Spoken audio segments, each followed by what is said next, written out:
Muy buenos días, buenas tardes, buenas noches, estimado estudiante, dependiendo de cuándo te encuentres viendo este video. Es un placer estar nuevamente con ustedes y llevar semana a semana un poquito de conocimiento acerca de las diferentes ramas y especialidades de enfermería relacionados con medicina.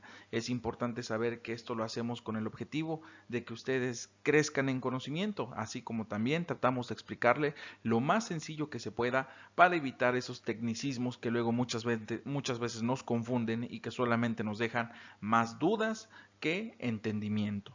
Así que en esta ocasión vamos a hablar sobre las complicaciones del paciente oncológico, segunda parte en la que vamos a hablar sobre la mucositis oral y la pancitopenia neutropenia febril, como parte de la asignatura de enfermería oncológica. Quédate con nosotros, no le cambies. Vamos a empezar por definir qué es la mucositis oral, la cual se caracteriza por una inflamación de membranas de mucosas que recubren el tracto digestivo. Cabe mencionar que esta está asociada fuertemente a la quimioterapia y a la radioterapia. No es que en todos los pacientes se presente, esto va a depender de la cantidad de quimios y de radios a las que es sometido el paciente, ya que va perdiendo la capacidad de regeneración su epitelio, así como también se presentan lesiones importantes que van a originar estas ulceraciones. Es importante saber que su severidad va a estar determinada de acuerdo a su localización. Entonces, la mucositis oral se va a presentar por una pérdida del revestimiento de la mucosa de la boca. Es importante saber que inicia con un proceso de inflamación para finalizar con una ulceración. ¿Esto a qué se va a deber? Bueno, pues precisamente tiene que ver con la cantidad de medicamento administrado y el número de veces que se administra. Vean ustedes, en la primera imagen, en la primera parte de esta figura, estamos observando el epitelio normal que recubre a las cavidades, en este caso de la boca o de cualquier parte del tracto digestivo. Cuando empezamos nosotros a través de agentes, por ejemplo, tóxicos como la radioterapia o la quimioterapia, o inclusive puede ser otro tipo de elementos como por ejemplo virus o algunos agentes mecánicos, procedimientos de ortodoncia, ¿sí? Tenemos la fase número 1 que es la iniciación. ¿Esto qué quiere decir? Quiere decir que es expuesto el epitelio al agente agresor y que precisamente esta respuesta va a desencadenar un proceso inflamatorio en las células que recubren a este epitelio, para posteriormente pasar a la fase número 2 en la que a través de una amplificación de señales se va a perder el recubrimiento y por consiguiente también se van a perder estas células que van a ayudar a combatir no solamente la parte de las bacterias que pudieran alojarse ahí, sino también que ayudan a mantener la integridad del epitelio. Y pues precisamente en la fase número 3, como ya no hay células que defiendan, ni tampoco hay células que recubran ese epitelio, es más fácil la colonización de bacterias y que precisamente al llegar estas bacterias se inicia otra fase proinflamatoria debido a que inician a atacar a las bacterias y por consiguiente aparece una reacción de mayor intensidad ocasionando molestias severas. Para, bueno, último, pasar a la fase de cicatrización de resolución cuando se quita el estímulo que desencadenó toda esta respuesta. Ahora bien, vamos a tener diferentes tipos de clasificación de la mucositis oral. Uno está propuesto por la OMS y el otro está propuesto por el Comité Internacional de Enfermería. Precisamente en el caso de la OMS tenemos 4 grados, empezando desde 0 hasta el número 4 y de acuerdo al Comité Internacional de Enfermería tenemos desde el grado 0 hasta el grado número 5. Entonces vean ustedes cómo algunos de los grados coinciden, pero también tenemos que otros están divididos en dos categorías. Por ejemplo, en este caso en el de la OMS, el grado 3, el Comité Internacional lo divide en grado 3 y 4, ¿sí? Mientras que algunos otros también abarcan dos criterios. Por ejemplo, en el grado de la OMS tenemos que el grado 1 y 2 abarcan al grado 1, al grado 2 y parte del grado 3. Entonces, esto es muy importante. Debemos de saber con qué escala vamos a trabajar nosotros. ¿Cuál es la más recomendada? Bueno, por su practicidad y por su facilidad se recomienda el uso de la escala de la OMS. Y vean ustedes, precisamente aquí estamos observando algunas imágenes relacionadas con las manifestaciones de mucositis en etapas tempranas y en etapas avanzadas. Vean que del lado izquierdo tenemos el grado número 1, en donde empieza a haber una pequeña aparición de eritema, un color rojizo de la mucosa oral. Presenta sintomatología leve y generalmente no hay mayores manifestaciones, pero si no se trata, si no se cuida, puede avanzar hasta un grado número 2, en donde el eritema se hace mayor, empieza a haber úlceras, ya hay dolor, pero todavía se tolera el alimento. En el grado número 3 ya hay úlceras de gran extensión, hay un dolor de mayor intensidad, hay un dolor significativo y solamente se toleran líquidos, mientras que en el grado número 4 ya no hay tolerancia a la vía oral, el dolor es intenso, las úlceras están diseminadas por toda la cavidad, se puede presentar sangrado y precisamente son complicaciones que pueden afectar la vida del paciente. Vean ustedes, aquí tenemos una representación de cuáles son los sitios en los que se puede presentar esta mucositis y que nosotros debemos de revisar, puesto que hay algunas lesiones que pudieran pasar desapercibidas, hablándonos de un episodio de mucositis, y si no tenemos cuidado, pues podemos traumatizar la zona, hacer un daño mayor y ocasionar que este problema tenga una persistencia de más tiempo y por consiguiente genere complicaciones en la alimentación y recuperación de los pacientes. Bien, ¿cuáles son las causas de la mucositis? Bueno, dijimos que están asociadas a varios factores. Habíamos mencionado virus, habíamos mencionado agentes mecánicos, pero en este momento estamos dándole mayor importancia a la quimioterapia y la radioterapia. En el caso de la quimioterapia, los medicamentos que pueden ocasionarnos mayor casos de mucositis están representados en esta tabla, ¿sí? El metrotexato, el fluoracilo, el arabinósido de citosina, ¿sí? La hidroxiurea, tenemos también otro, la bleomicina, el etopósido, ¿sí? Y tenemos la vincristina, la vinblastina, todos estos medicamentos de la parte superior son los que están asociados en quimioterapia a mucositis, mientras que en el caso de la radioterapia tenemos que cuando la dosis es mayor a 5000 grays sobre una región, principalmente oromandibular, puede provocar ese tipo de manifestaciones. Acuérdense que los grays es la unidad en la que se mide la radioterapia. O también pueden existir casos de mucositis cuando se presentan trasplante de células madre de tipo hematopoyético. ¿Cuáles van a ser los factores de riesgo para que se presente la mucositis en nuestros pacientes? Bueno, 1. La edad. ¿Qué quiere decir? Que mientras más joven sea el paciente, hay mayor riesgo de toxicidad sobre la mucosa oral. Número 2. La higiene bucal. Mientras más deficiente sea la higiene, va a haber mayor afectación de mucosas. Número 3. El estrado nutricional. Va a haber mayor afectación mientras mayor sea el grado de desnutrición. Otra, la localización tumoral, en donde en estos casos, cuando el cáncer se localiza en cabeza o en cuello, aumenta exponencialmente las probabilidades de presentar mucositis. Y por último, bueno, el tratamiento, quimioterapia o radioterapia. En el caso de la quimio, hay mayor afectación en los indicados en la tabla anterior y también en la poliquimioterapia, como cuando se unen 2 o 3 más fármacos antineoplásicos, puede presentar esta mucositis. Y en el caso de la radioterapia, bueno, cuanto más alta sea la dosis, hay mayor probabilidades, y también tenemos casos en los que esta manifestación va a presentarse siempre y cuando se asocie al uso de medicamentos quimioterápicos. Importante, en la mucositis nosotros debemos de saber que el manejo de estos casos tiene que estar relacionado con la higiene oral. y debemos de evitar pues disminuir la posibilidad de colonización de bacterias relacionadas con el aseo deficiente de esta cavidad. Los protocolos de higiene oral por lo general comprenden la limpieza no traumática de la mucosa, así como también el mantenimiento de la lubricación de los labios y los tejidos orales que van a permitir aliviar el dolor y la inflamación. Una forma de mantener la lubricación oral es a través del uso de enjuagues de solución salina.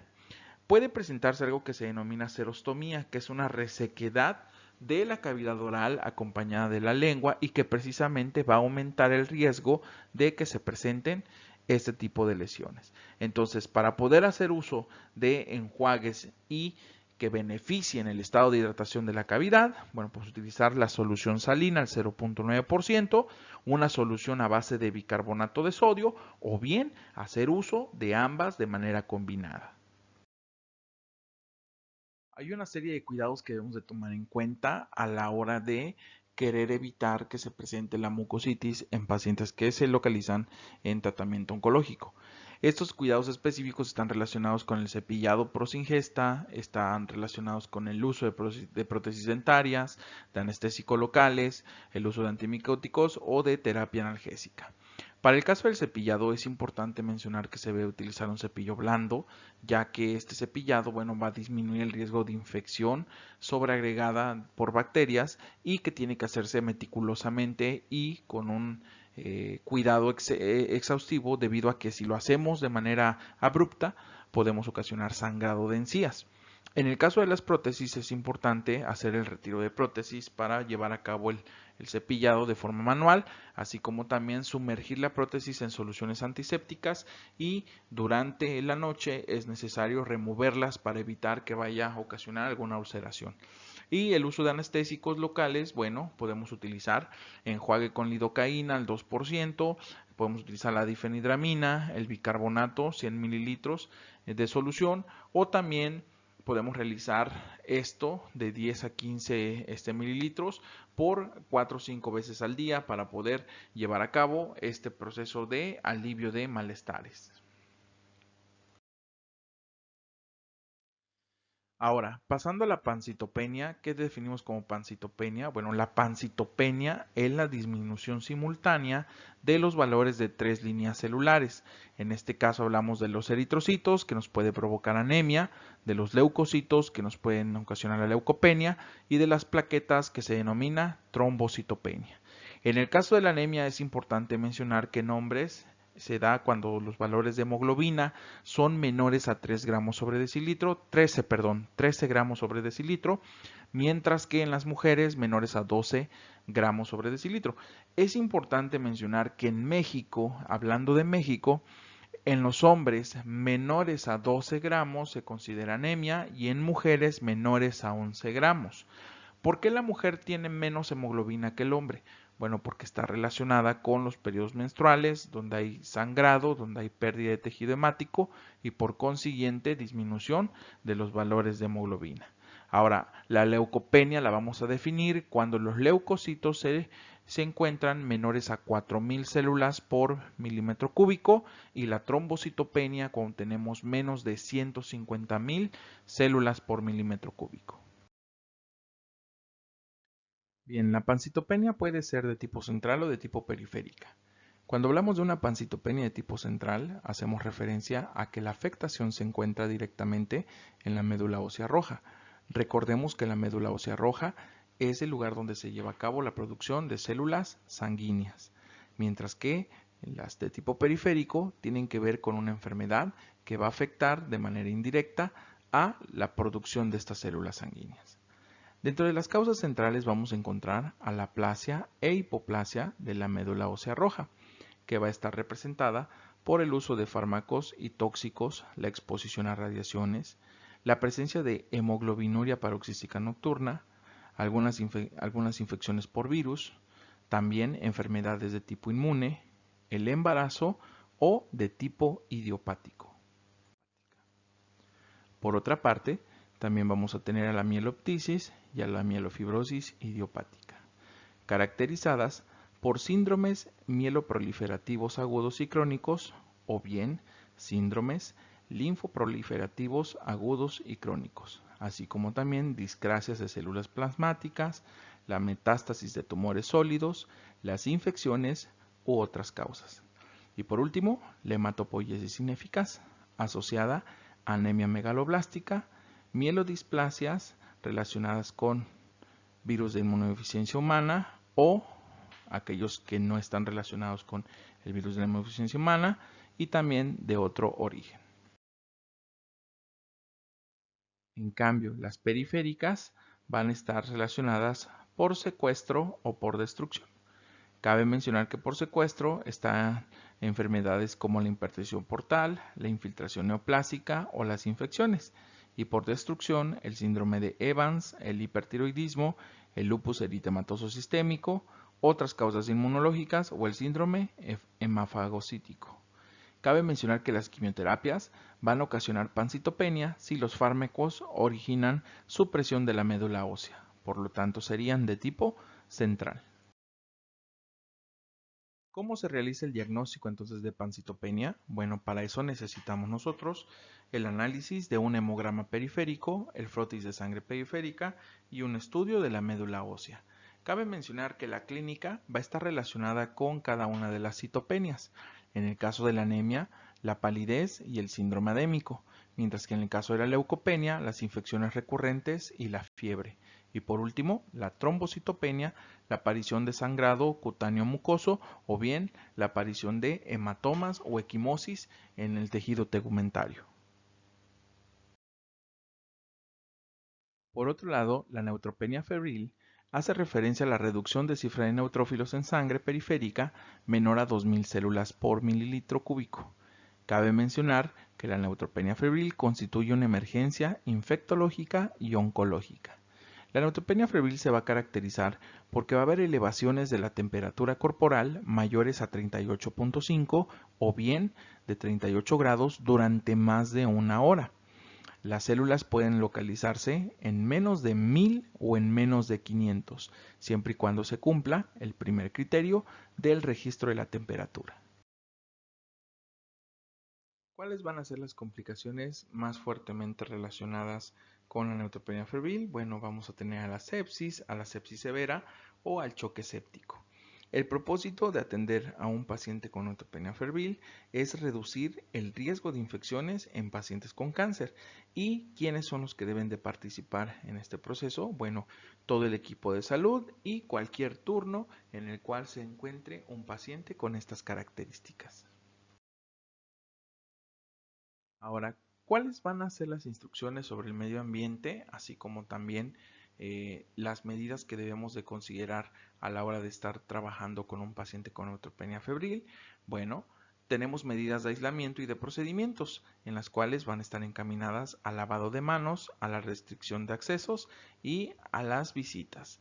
El primer caso de lavado de manos, bueno, debemos de realizar el lavado de manos en los 5 momentos clínicos que se solicitan, así como también el uso de jabón líquido y de solución alcoholada después de cada procedimiento y además antes de entrar en contacto con el paciente, esto para poder disminuir las posibilidades de transmisión de algún agente infeccioso.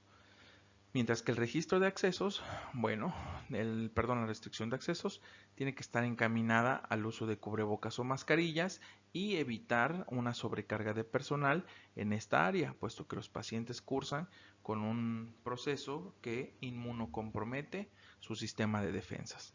Cabe mencionar que las visitas no van a estar permitidas para aquellos familiares que potencialmente son una fuente de contagio y además no debe de existir múltiples familiares dentro de la sala. Importante también mencionar que el uso de materiales dentro de esta sala, dentro de este cuarto de aislamiento, tiene que ser de tipo individual, es decir, que los que se utilicen en este paciente no pueden ser utilizados en ningún otro, además de que todo procedimiento deberá cumplir con las máximas normas de asepsia. Cabe mencionar que este tipo de vestido, de equipo de protección que se ve en la pantalla, ¿sí? Es muy común en los cuartos de aislamiento. Aquí en México se utiliza para entrar a cuartos en los que está restringido el acceso y donde además puede existir riesgo de enfermedades infectocontagiosas, y lo que se hace es para proteger tanto al personal de salud como al paciente y también protegerse del entorno. Cabe mencionar que las curaciones en este tipo de pacientes tienen que ser llevadas a cabo por personal de enfermería, ya que son más cuidadosas y tienen la técnica más correcta para este tipo de procedimientos, y en caso de que existiera un traslado fuera de la habitación de este paciente, bueno, tiene que continuar con las medidas de aislamiento correspondientes hasta poder llegar a su nueva a su nueva área donde se va a encontrar, o bien hacia el lugar donde tiene que ir en caso de que sea la toma de algún laboratorio. Bien, hasta aquí hemos llegado con la segunda parte de complicaciones en pacientes manejos oncológicos. Nos vemos la próxima semana. Que estén muy bien. Hasta luego.